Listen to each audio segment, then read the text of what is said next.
हो, तो इसलिए आप कृपा करके अपनी बीएमडी ज़रूर करवाइए। बीएमडी के साथ साथ सीरम कैल्शियम लेवल होते हैं, सीरम विटामिन D3 लेवल होता है। विटामिन D3 जो होता है वो कैल्शियम के एब्जॉर्प्शन के लिए ज़रूरी होता है, इसलिए हमेशा ये 3 जांचें आपको करवाते रहना चाहिए। अच्छा, अब ठीक बात ये है कि अब क्या क्या तैयारियां हम करें जिससे कि हमें नौबती ना आए कि हमें ऑस्टियोपोरोसिस हो। तो उसके लिए मैंने कुछ पॉइंट्स बनाए हैं। एक तो यह है कि आप अपने what changes you will bring in your house, आप अपने घर में क्या क्या चेंजेस करेंगे। तो सबसे पहला चेंजेस है कि आप अपने बाथरूम में जाइए, पहले टॉयलेट में जाइए, आप उसको देखिए। तो सबसे पहला पॉइंट है उसमें, you have to look at bathroom का फ्लोर।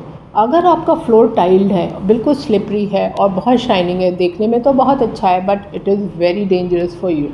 अगर ऐसा है तो फ़ौरन उस पर एक कारपेट बिछाइए जिसकी कि आपकी उस पर फ्रिक्शन अच्छा हो और वो उसकी ग्रिप आपको दे सके।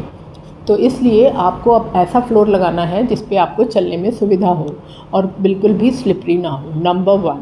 तो पहले आप फ्लोर अपना चेंज करवाइए। सेकेंडली, अगर बाथटब लगा है तो मेरा मानना यह है कि बाथटब आप हटा दें तो अच्छा है, बिकॉज उससे पैर में चोट लगने की संभावना थोड़ी ज़्यादा होती है। थर्ड ये है कि अगर टॉयलेट सीट है तो अगर वेस्टर्न टॉयलेट सीट है देन इट्स ओके, अगर नहीं है तो वेस्टर्न टॉयलेट सीट आपको लगानी है।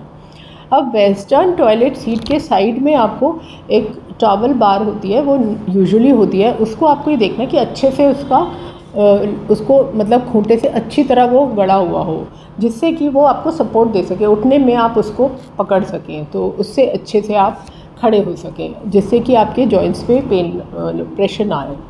फिर सेकेंड बार आपको कहाँ लगानी है, जहाँ आप बाथ ले रहे हैं वहाँ पे एक बार ऐसी लगानी है जिसको आप होल्ड कर सकें। अगर आप स्लिप करने वाले हैं या चक्कर आ गया नहाते नहाते, तो वो एक बार वहाँ पे लगानी है।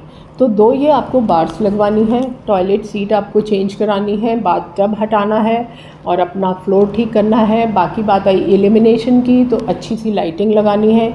एक आप उसमें नाइट बल्ब लगाइए जो कि पूरी रात जलता रहना चाहिए।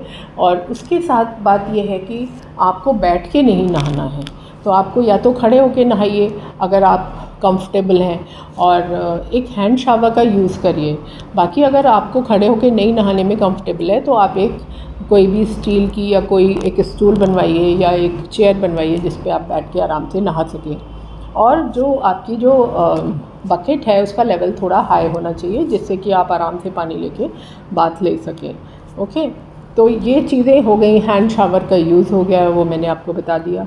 अब इसमें बात यह है कि जो टॉयलेट सोप जो सोप से हम लोग जो लोग नहाते हैं, तो मैं मानती हूँ कि अगर शावर जेल लें तो ज़्यादा अच्छा है, बिकॉज सोप कई बार गिर जाता है नहाते नहाते, तो फिर आपको परेशानी हो सकती है।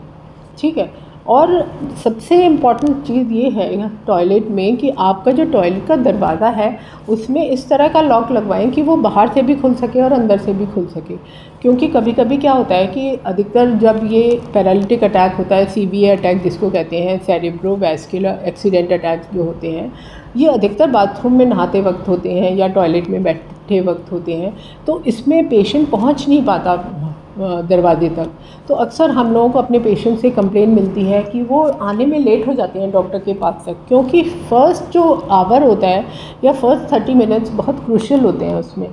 तब तक क्या होता है कि आदमी दरवाज़ा तोड़ने में रह जाता है। तो इसलिए आपको ऐसी जिसकी एक चाबी बाहर से भी खुले और अंदर से भी खुले। तो टॉयलेट में तो ये चेंजेस हो गए। अब आप आते हो अपने लिविंग रूम में। लिविंग रूम का भी सेम है कि आपको अपना फ्लोर जो है उसको देखना है, बिल्कुल चिकना फ्लोर नहीं होना चाहिए, उसको आप कारपेट लगवाइए या जो भी आप एक ऐसा उसमें फ्लोर लगवाइए जो कि स्लिपरी ना हो। सेकेंडली, आपको जो लाइटिंग है, लाइटिंग अच्छी होनी चाहिए।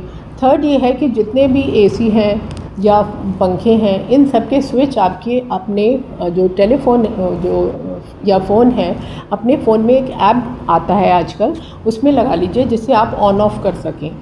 बाकी लाइटिंग का ये है कि एक जो आपकी जो बेडरूम है, जो बेड है, बेड के ऊपर हेडलाइट एक होती है जो कि आप पढ़ने में यूज़ कर सकते हैं, उसमें एक डिमर लगा दीजिए जिसको कि आप कम कर दें रात में सोते समय और उसको बढ़ा दें जब आप उठें। तो ये सारी चीज़ें और दूसरी बात ये है कि आपको जब आप रात में सोएं तो ध्यान रखें कि पूरा कमरा साफ़ होना चाहिए, कोई भी चीज़ इधर उधर गिरी हुई नहीं होनी चाहिए, क्योंकि आप एकदम आधी नींद में उठते हैं, फटाफट जाते हैं टॉयलेट, तो कहीं टकरा ना जाए किसी चीज़ से। कोई भी एक्स्ट्रा सामान बीच में नहीं होना चाहिए, और ऐसा ही बाथरूम में होना चाहिए। Extra buckets, extra stools, bathroom भी बिल्कुल क्लीन होना चाहिए, और उसको कोशिश करिए कि जितना ड्राई रखें तो उतना ही अच्छा है। तो ये तो सारे चेंजेस हो गए आपके लिविंग रूम में और टॉयलेट में।